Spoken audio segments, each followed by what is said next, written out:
tempat mulia ini dalam rangka pengajian kita yang berhubungan dengan masalah tafsir daripada ayat Al-Ahkam. Kemudian selawat dan salam senantiasa kita haturkan kepada baginda Nabi Muhammad sallallahu alaihi wasallam.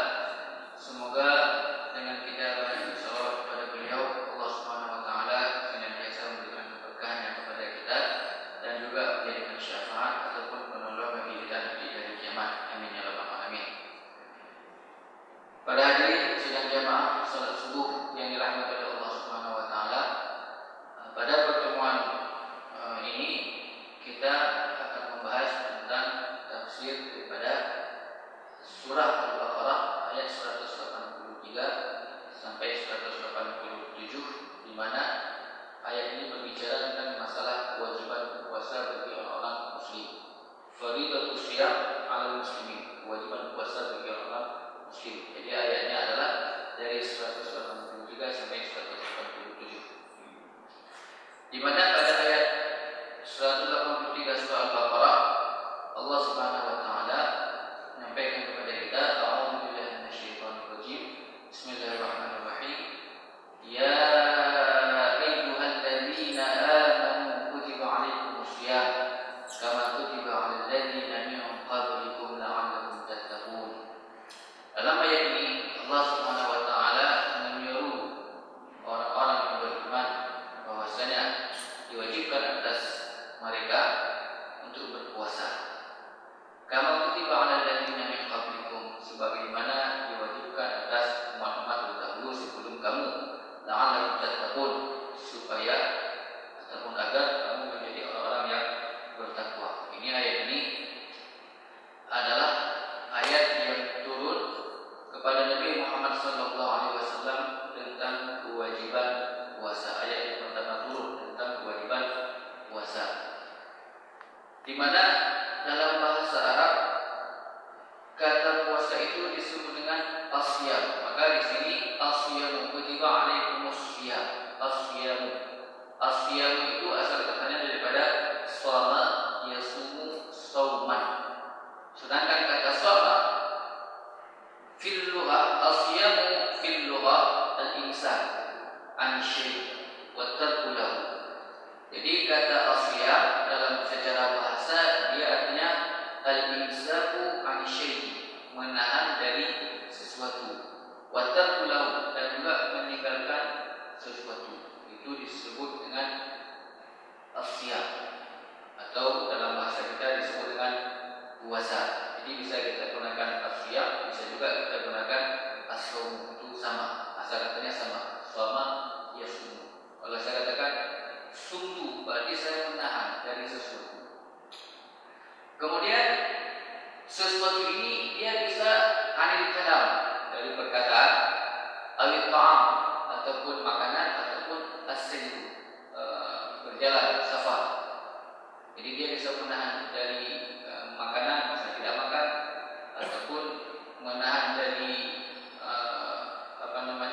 berjalan, ataupun juga menahan dari berbicara. Ini kata siang. Ketika saya katakan asumu, saya menahan, bisa bermakna saya menahan dari makan, tidak ada makan, bisa saya katakan berbicara. Di dalam Al-Quran disebutkan inni nazartu lirrahmani sawma.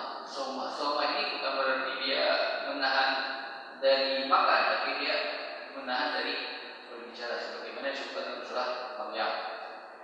Kemudian orang Arab sering menggunakan kata sawma juga untuk kuda. Ketika dikatakan salat al-khayl anita, jadi kuda itu tidak makan, kuda menahan dirinya dari makan, ataupun kuda menahan dirinya dari anis-sayyiatu anitorik, dari berjalan. Itu disebut dengan kata asal kata daripada sawma. Jadi sawma, siam, dalam bahasa kita puasa, secara bahasa itu adalah al-imsak, menahan anisyaih. Al-imsak anisyaih wa tarku lahu, ataupun meninggalkan sesuatu tersebut. Ketika Allah katakan ya ayyuhalladzina amanu kutiba 'alaikumus syiyam, diwajibkan atas kamu asyam. Asyam di sini sudah menjadi sebuah istilah syarak. Bagaimana kita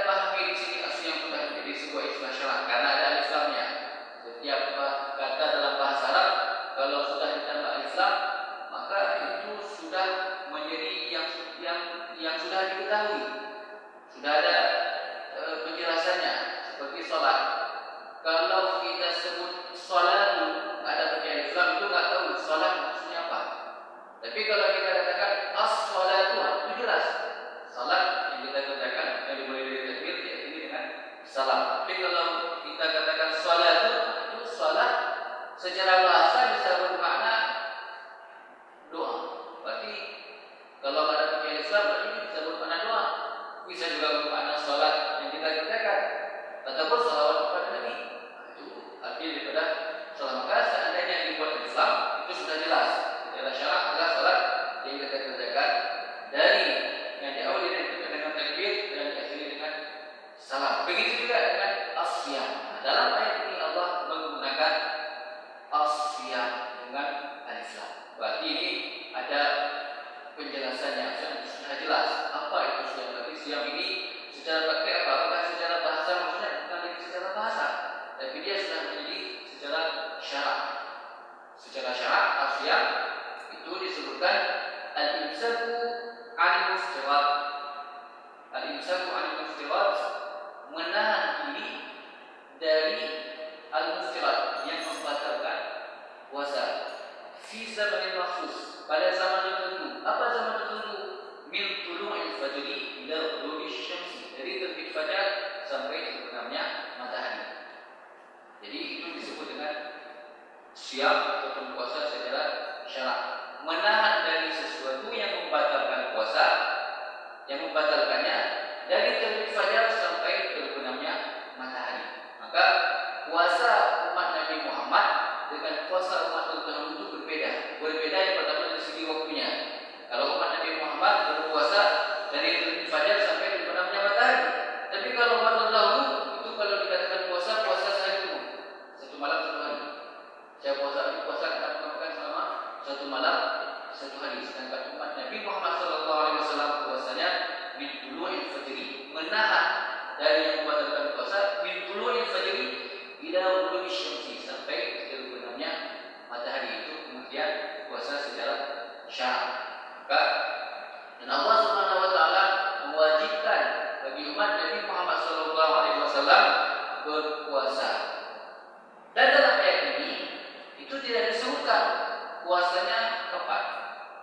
Jadi kalau kita baca ayat ini saja, apakah puasa Ramadan ataupun bukan puasa bulan Ramadan. Kalau kita hanya berpatokan pada ayat ini, ayat 183, maka kita tidak tahu kewajiban puasa itu puasa apa. Apakah puasa Ramadan ataupun bukan puasa Ramadan. Karena tidak disebutkan. Kan ada ya ayyuhalladzina amanu kutiba alaikumusiyam, diwajibkan atas kamu berpuasa. Puasa kapan? Kan enggak disebutkan dalam ayat ini puasa di bulan Ramadan. Kemudian ayat ini sebelum turun ayat ini, apakah Nabi Muhammad SAW ada berpuasa? Sebelum turun ayat ini, sebelum turun kewajiban berpuasa, apakah Nabi Muhammad SAW berpuasa? Itu disebutkan Nabi Muhammad SAW sebelum turun ayat ini beliau berpuasa 3 hari setiap bulannya. Beliau berpuasa 3 hari setiap bulannya. Dan juga berpuasa pada Yaum Ashura, 10 Muharram. 10 Muharram ini sebagaimana pernah kita sebutkan, itu adalah puasanya umat Nabi Musa. Puasa Nabi Musa karena diselamatkan. Nabi Musa berpuasa karena diselamatkan dari Fir'aun. Kemudian Nabi Muhammad juga berpuasa. Jadi puasa sebelum disyaratkan puasa, kewajiban puasa ini, Nabi berpuasa 3 hari setiap bulannya. Kemudian berpuasa Yaum Ashura. Ada yang mengatakan puasa wajib sebelumnya. Kemudian setelah turun surah Al-Baqarah ayat 183 ini, maka ada kewajiban puasa yang lain lagi. Jadi bukan puasa 3 hari setiap bulan dan juga bukan puasa 10 Muharram. Kemudian bagaimana kita mengetahui bahwasanya puasa yang diwajibkan di sini adalah puasa Ramadan?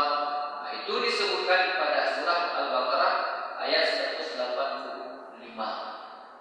Allah katakan, "Syahrul Ramadan alladzi unzila fihi al-Qur'an hudan lin-nas wa bayyinatin minal huda wal furqan, faman syahida minkum asy-syahra falyasum."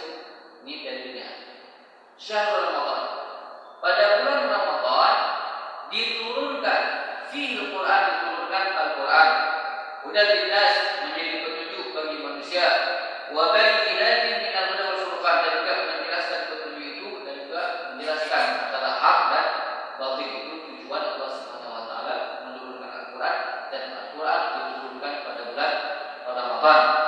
faman syahida minkum syahra falyasum.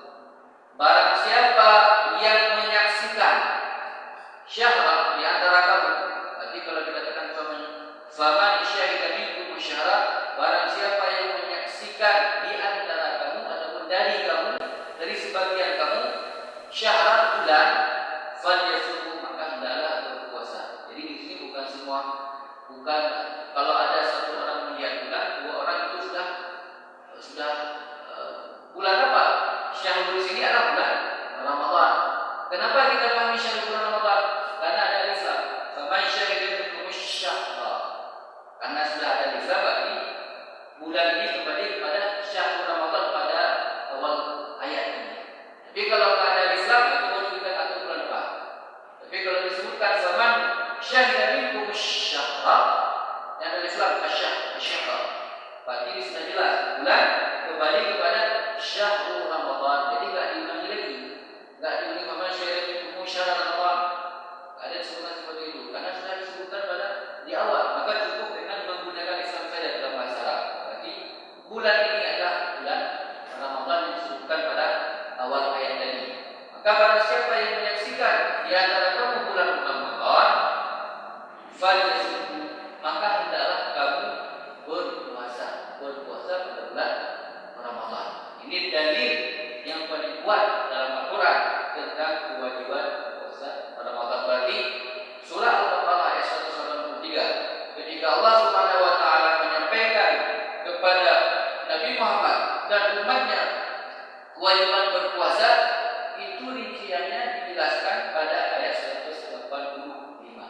Berarti ayat 185 ini menafsirkan asyam yang ada pada ayat surah Al-Baqarah ayat 183. Asyam pada surah Al-Baqarah ayat 183 ditafsirkan oleh surah Al-Baqarah ayat 185. Sehingga dalam ilmu tafsir disebut Al-Quran menafsirkan Al-Quran.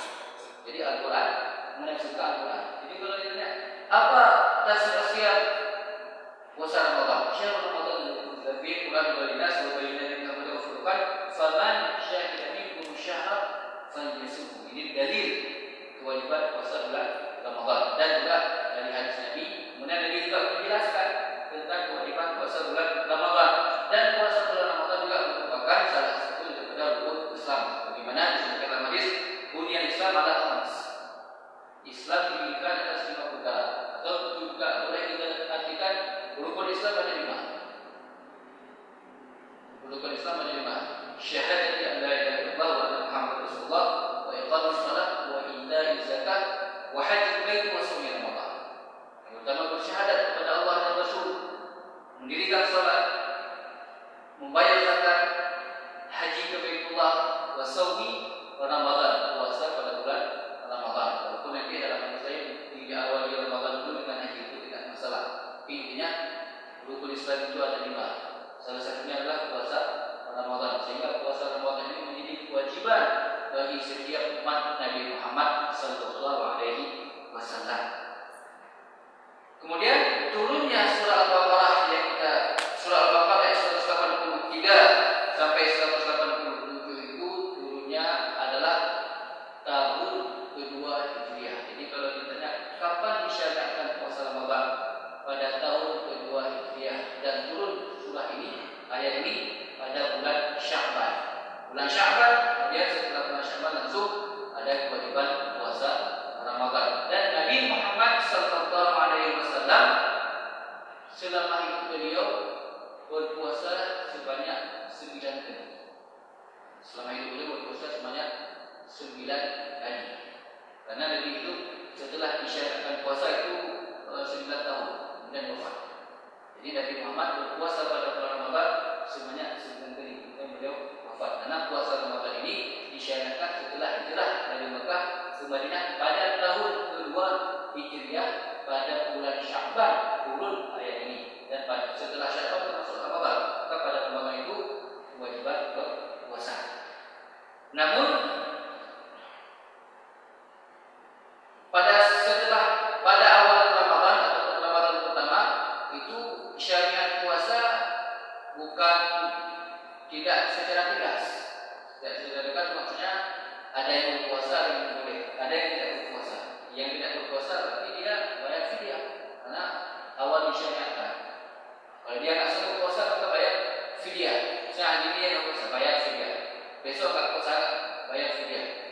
Kemudian setelah itu, setelah turunnya surah Al-Baqarah ayat 155, baru kewajiban puasa pada bulan Ramadan jelas. Jadi nggak ada lagi bayar fidyah. Kalau orang kaya, kalau seperti itu kan enak ada orang kaya. Jadi setiap bulan Ramadan asal bayar fidyah. Masa Ramadan bayar fidyah, nggak perlu puasa. Namun puasa ini setelah turun surah Al-Baqarah ayat 155 itu kewajiban bagi seluruh umat Islam, kecuali bagi orang yang tidak mampu. Nanti akan disebutkan dalam ayat surah Al-Baqarah ayat 184. Kemudian kewajiban, karena puasa adalah kewajiban bagi kita sebagai umat Nabi Muhammad SAW, maka man jahada, barang siapa yang mengatakan bahwasanya puasa itu tidak wajib, nggak ada puasa Ramadan tidak wajib, ataupun meminta fatwa supaya nggak ada puasa bulan Ramadan, itu man jahada, barang siapa yang mengingkari puasa Ramadan, fahuwa kafir, dia digolongkan sebagai orang kafir. Itu orang yang mengatakan puasa Ramadan tidak wajib, dia adalah kafir, dia keluar daripada agama Islam. Dia keluar daripada agama Islam. Itu orang yang mengatakan puasa tidak wajib. Dan kalau dia mati dalam keadaan kafir. Jadi kalau orang tersebut meninggal atau mati, dia mati dalam keadaan kafir. Kemudian ada orang, dia yakin bahwasanya puasa Ramadan itu hukumnya wajib, tapi dia tidak berpuasa karena malas atau segala macam, tidak ada halangan, malas, memang dia tidak berpuasa. Maka orang seperti itu diberikan hukuman, baginya adalah habsuhu, di penjara. Dia dimasukkan ke dalam penjara. Ketika di penjara itu jangan diberikan makan, jadi tentu saja sampai terbenamnya matahari. Dia nggak bisa makan. Kapan dia bisa makan? Waktu berbuka, supaya seolah-olah dia dalam keadaan berpuasa, dan disuruh bagi dia untuk bertobat. Karena orang yang meninggalkan puasa tanpa ada uzur, tanpa ada halangan, dan dia yakin puasa itu wajib, itu disebut dengan asi ataupun fasik. Orang bermaksiat ataupun dia melakukan perbuatan fasik, dan diharuskan bagi dia bertobat. Kalau dia tidak mau dipenjara, dan di penjara tidak diberikan makan, seandainya hukum Islam diterapkan, maka dia tangkap ada puasa bersama dalam penjara satu hari. Kemudian pas malam ini lepaskan, ditangkap lagi. Kemudian masukkan kalau memang ada kedapatan orang yang tidak berpuasa. Memang kita tidak tahu siapa yang tidak puasa atau tidak tahu puasa. Kalau tidak, karena puasa ini sesuatu ibadah yang tidak nampak. Kecuali memang kita lihat langsung dia makan, jadi dia tidak ada puasa. Tapi kalau kita tidak tahu dia ada puasa atau tidak puasa, kita tidak tahu. Makanya puasa ini adalah antara manusia dengan Allah, antara manusia dengan Allah. Karena yang tahu seseorang berpuasa itu adalah Allah Subhanahu wa Ta'ala. Itu yang tahu, kita tidak tahu. Tapi kalau kedapatan, kalau dapat ada orang yang berpuasa, dia yang puasa itu wajib, lalu ditangkap. Misalnya ada warung ditutup, kemudian tiba-tiba pas kita masuk udah ada makan, kemudian semua orang Islam, itu tangkap semuanya. Kemudian puasa ini juga ada syaratnya. Apakah puasa bagi seluruh umat Islam, seluruh orang Islam? Namun orang Islam di sini ada syaratnya. Apa syarat-syarat puasa? Ataupun syarat wajib puasa. Yang pertama, syarat wajib puasa itu adalah muslim, orang muslim. Itu syarat wajib puasa. Apabila dia sebagai seorang muslim, maka wajib bagi dia berpuasa. Sudah bersyahadat, wajib bagi dia berpuasa. Ada orang kafir, kemudian dia masuk Islam, ketika dia bersyahadat, secara otomatis kewajiban bagi dia berpuasa. Ada Islam ini masuk Islam, tadi masuk Islam, dan tadi malam masuk Islam, besok dia langsung puasa. Tadi beberapa hari ini tidak, tetap langsung puasa karena dia sudah menjadi sebagai seorang muslim. Kemudian orang kafir, apakah ada kewajiban puasa? Orang kafir tidak ada kewajiban puasa. Apakah mereka berdosa? Mereka berdosa karena kekafirannya. Bukan mereka berdosa karena tidak ada puasa, berdosa karena kekafirannya. Rupanya kita jumpa ada orang kafir berpuasa,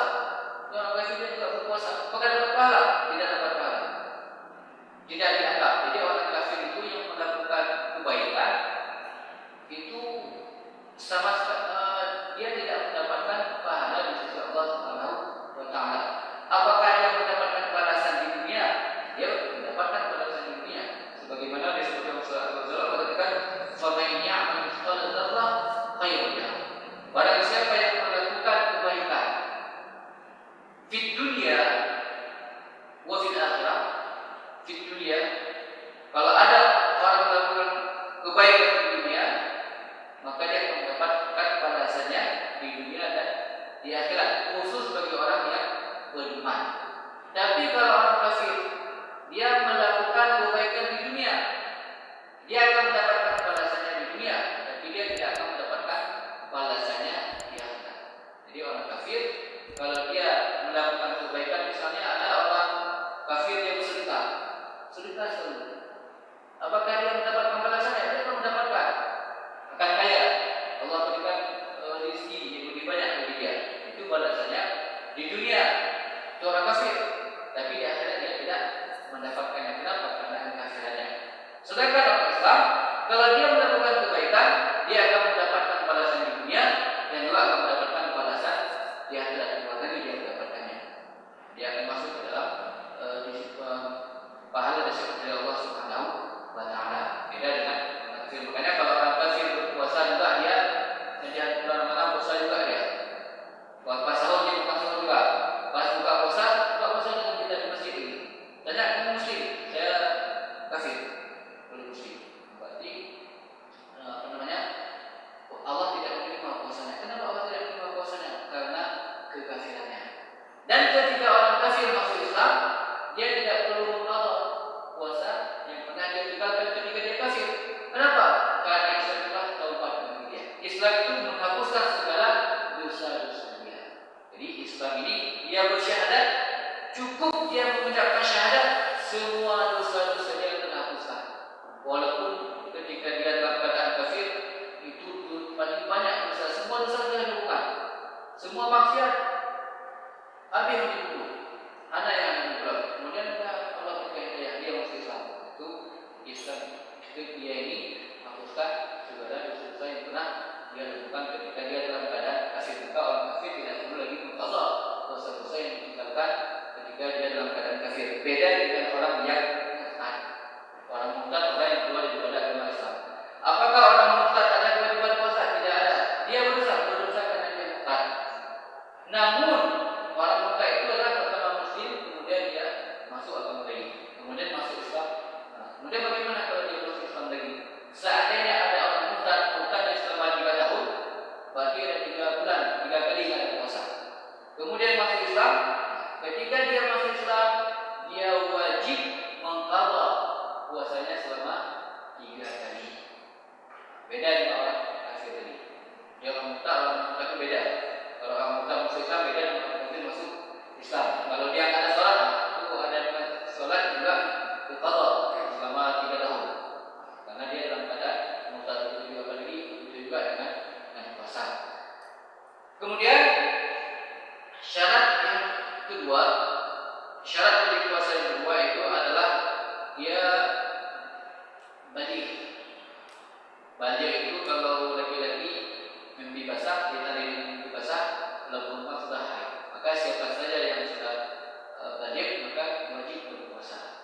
Kemudian misalnya ada anak-anak, dia masih anak-anak, kemudian tadi dia makan sahur. Berarti karena dia masih anak-anak, berarti nggak ada kewajiban puasa, boleh balik. Atau ada orang ada puasa, ada anak boleh nggak ada puasa. Tiba-tiba jam 1 siang sudah balik dia mimpi basah.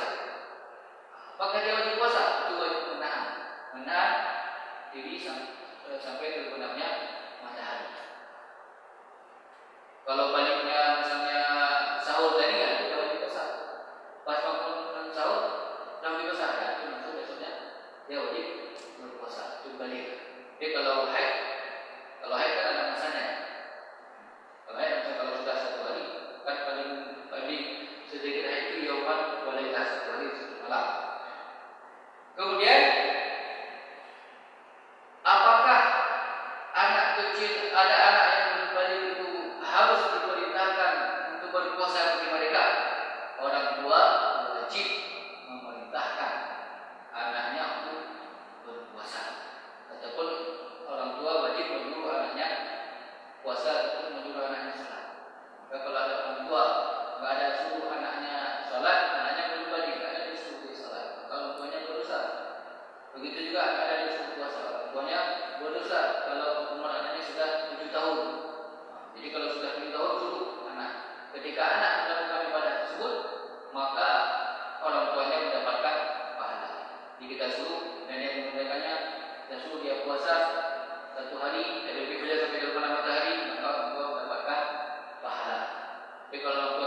Bukan anaknya dididik oleh guru. Alhamdulillah kalau anak kita dididik oleh guru dia baik.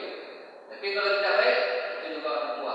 Selama orang tua tidak mendidik anaknya. Tapi kalau orang tua sudah mendidik anaknya, rupanya anaknya memang itu tadi batas rumah itu urusan lagi. Yang penting orang tua sudah pernah mendidik anaknya, sudah mengajarkan anaknya. Kasih sebagai orang tua adalah yang pertama sekali mengajarkan Allah kepada anaknya itulah untuk yang baik. Jadi orang tua mengajarkan tentang Allah pada anaknya, itu mengajarkan anaknya sholat, mengajarkan anaknya bagaimana cara puasa. Itu adalah orang tua yang telah mendidik anaknya. Berarti anaknya mendapatkan ilmu agama langsung dari orang tuanya. Kemudian yang selanjutnya syarat wajib puasa selanjutnya adalah anakmu berakal. Orang yang berakal, apalagi orang gila tidak ada kewajiban puasa. Dia orang gila itu nggak ada kewajiban puasa. Si ada orang gila, kenapa dia makan? Nggak ada wajib puasa. Dia berusaha nggak ada dosa. Bahkan kalau orang kadang-kadang sadar, kadang-kadang tidak. Misalnya kemarin dia sadar puasa ini gila dia, itu nggak ada wajib puasa. Dan orang yang gila itu nggak perlu mengqadha puasa. Kalau gila nggak perlu mengqadha puasanya. Kecuali menggila-gilakan diri. Sebagaimana menggila-gilakan diri? Dia nawan, cumpaknya, dan cumpaknya di bulan 1 bulan pun tidak. Di bulan sadar loh. Itu berarti kan menggila-gilakan diri. Gila dengan saja. Kalau dia gila dengan saja wajib dia mengqadhanya. Jadi buat supaya dia puasa, dia minum obat tersebut. Gila dia 1 bulan selesai Ramadan sudah sadar lagi. Itu wajib dia mengqadhanya karena dia menggila-gilakan diri. Saya harus menjawab gila dengan sengaja. Tapi kalau gila tidak sengaja, sudah gila. Dia Ramadan tak sadar. Boleh selalu seperti itu. Dan nggak sengaja dia. Itu berarti tidak ada kewajiban dia mengqadha puasanya. Itulah kelebihan orang gila. Orang gila seperti itu. Maka kewajiban puasa itu adalah bagi orang yang berakal. Kalau nggak ada akal, nggak ada kewajiban puasa, dan juga ada perlu mengqadhanya. Bagaimana kalau orang pingsan? Pingsan kan dengan akal juga. Kalau orang pingsan itu kalau pingsan sampai setengah hari bisa batal puasanya. Tapi dia wajib mengqadhanya. Tapi kalau ada orang tidurnya habis sahur tidur.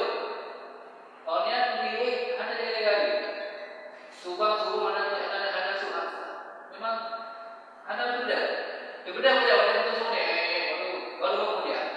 Pas beli sore langsung ngomong buka puasa. Apakah puasanya sah? Tidak batal. Namun dia kalau dia meninggalkan sholat terus qadha sholatnya. Walaupun ada sholat tadi, tapi puasanya tetap sah karena dia tertidur.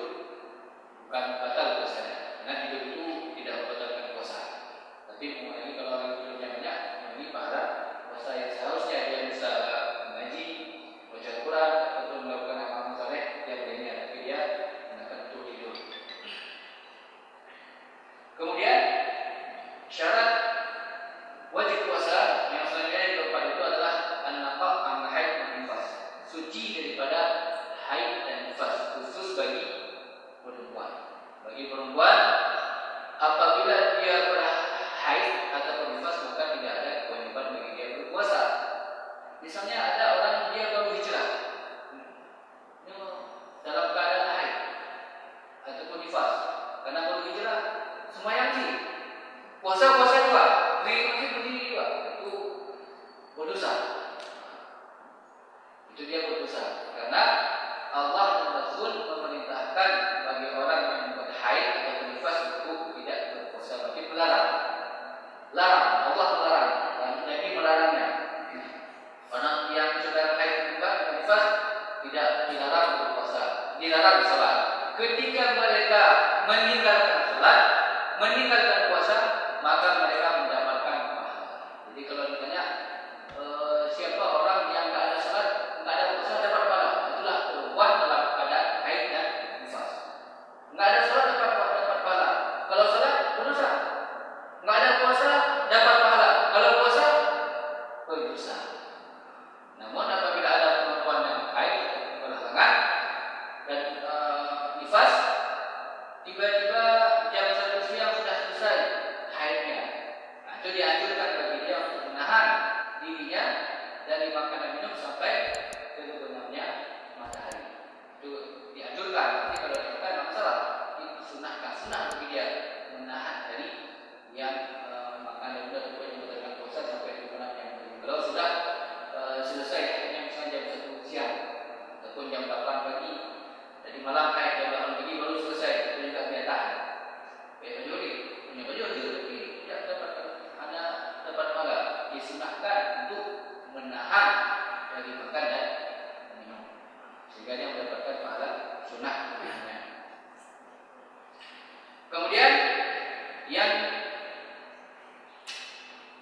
Yang selanjutnya yang kelima itu adalah al-qudratu 'ala shaumi, mampu berpuasa. Maka dalam surah Al-Baqarah ayat 184 Allah katakan ayyaman ma'dudat. Faman kana minkum maridan aw 'ala safarin fa'iddatun min ayyamin ukhra. Wa 'ala alladziina yutiqunahu fidyatun ta'amu miskin. Faman tatawwa'a khairan fa huwa khairun lahu wa an tasumu khairul lakum in kuntum ta'lamun. Jadi dalam ayat ini Allah menyebutkan barang siapa ada orang yang sakit ataupun dalam perjalanan itu boleh ada puasa dan menggantikan di hari yang lainnya.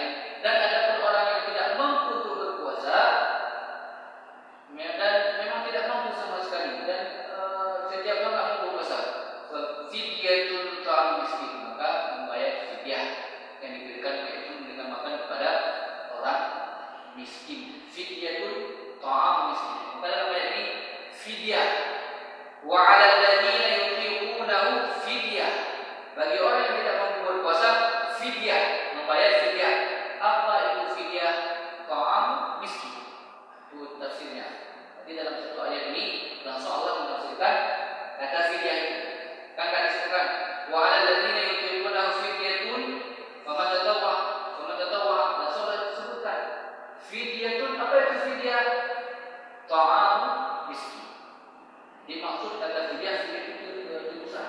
Misalnya kita melakukan kesalahan, maka kita supaya Allah hapuskan kesalahan itu dengan menebus dengan apa misalnya. Kalau di sini fidyah langsung disebutkan dengan apa fidyahnya? Ta'am miskin, dengan memberikan makan orang miskin. Dalam satu ayat menafsirkan kata yang lainnya. Jadi fidyatun ditafsirkan dengan ta'am miskin. Itu juga Al-Quran menafsirkan Al-Quran.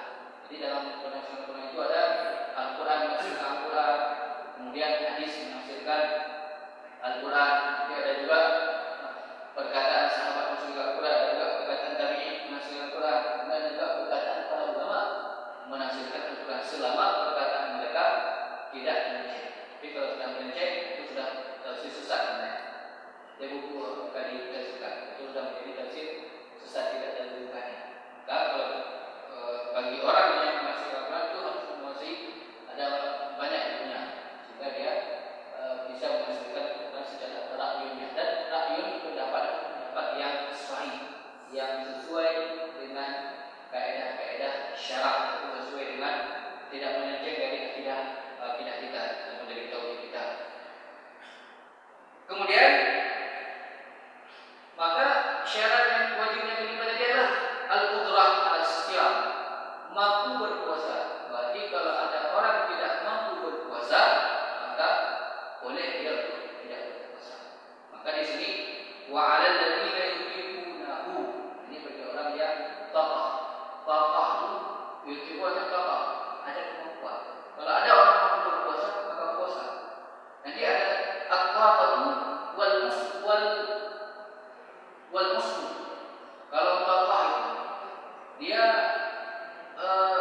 kalau dia kemampuan, walaupun ada kesulitan bisa dihadapi, itu taqah. Tapi kalau ada orang mampu, dia mampu tapi enggak mampu dihadapi kesulitan, itu ada taqah. Taqah itu bagi orang mampu adalah walaupun ada kesulitan yang menghambatnya, dia bisa melewatinya. Berarti mampu dia berpuasa. Seandainya ada kesulitan, walaupun dia mampu, maka dia tidak ada kewajiban untuk berpuasa. Sehingga di sini disebutkan oleh Imam Al-Qurtubi,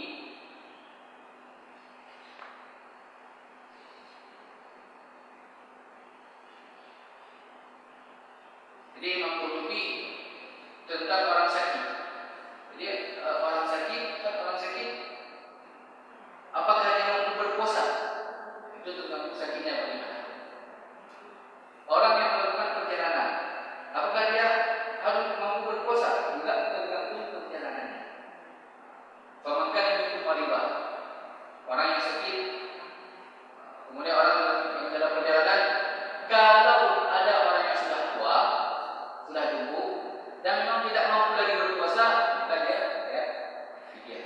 Kemudian kalau ada orang sakit, sakitnya berat, tak mungkin sembuh lagi juga demikian. Tapi kalau sakitnya mungkin sembuh, maka setelah dia sembuh, maka dia mengqadha puasanya, bukan bayar fidyah. Perjalanan yang memberatkan, apakah dia boleh meninggalkan puasa? Seandainya perjalanan memberatkan, maka dia boleh meninggalkan puasa. Bagaimana kalau perjalanannya tidak memberatkan? Apakah dia boleh meninggalkan puasa? Maka nanti di sini akan dijelaskan terkait tentang masalah kemampuan diri. Qudrah ala shaumi, mampu berpuasa.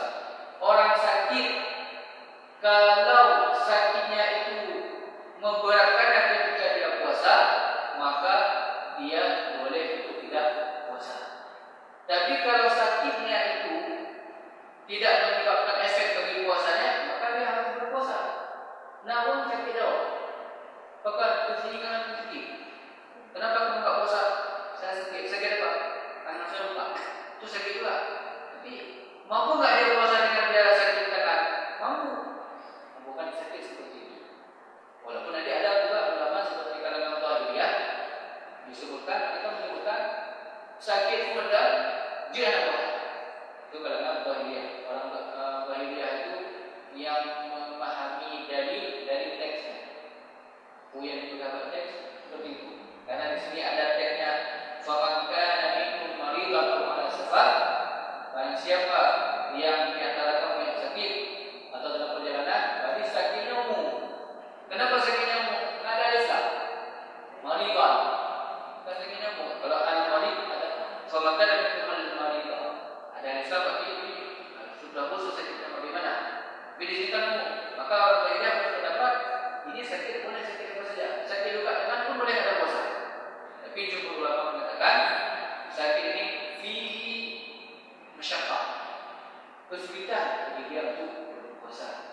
Misalnya orang demam berat, ataupun orang bersin, kalau bersin misalnya bersinnya biasa saja, sudah puasa. Batuk, kalau batuknya berat, ataupun dia memang tidak mampu untuk bangun. Yang ada tadi itu, kalau tidak makan sesuatu, dia kalau bisa mati. Kalau seperti itu boleh dikatakan puasa. Ini oleh jumhur. Kalau jumhur yang dikatakan marid itu adalah yang sakitnya berat, bukan sakitnya biasa saja. Maka Imam Al-Qurtubi beliau menyebutkan tentang hal ini, kemampuan itu adalah alla yuqimu shaum bi hal fa'alaihi wajiban. Apabila ada orang yang berpuasa, namun kalau dia berpuasa memberatkan dia ataupun bisa menyebabkan dia mati, tidak mampu dia berpuasa, menyebabkan dia mati, maka wajib dia berbuka. Dan berpuasa memang kondisinya enggak ada. Kalau dia makan, kalau dia berpuasa, itu dokter saya bilang kalau berpuasa nanti kamu bisa mati.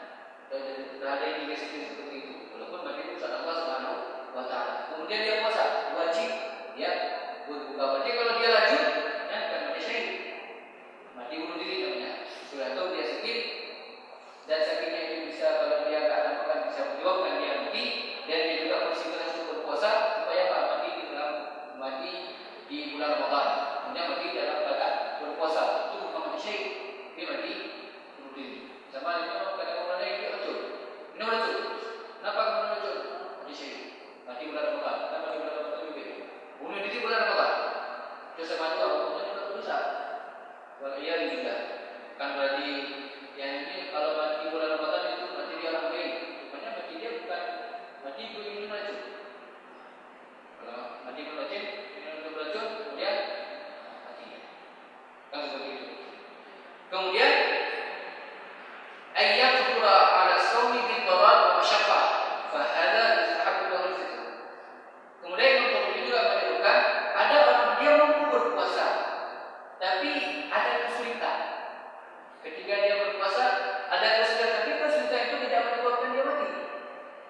Bagi orang seperti itu dianjurkan bagi dia berbuka. Dia mampu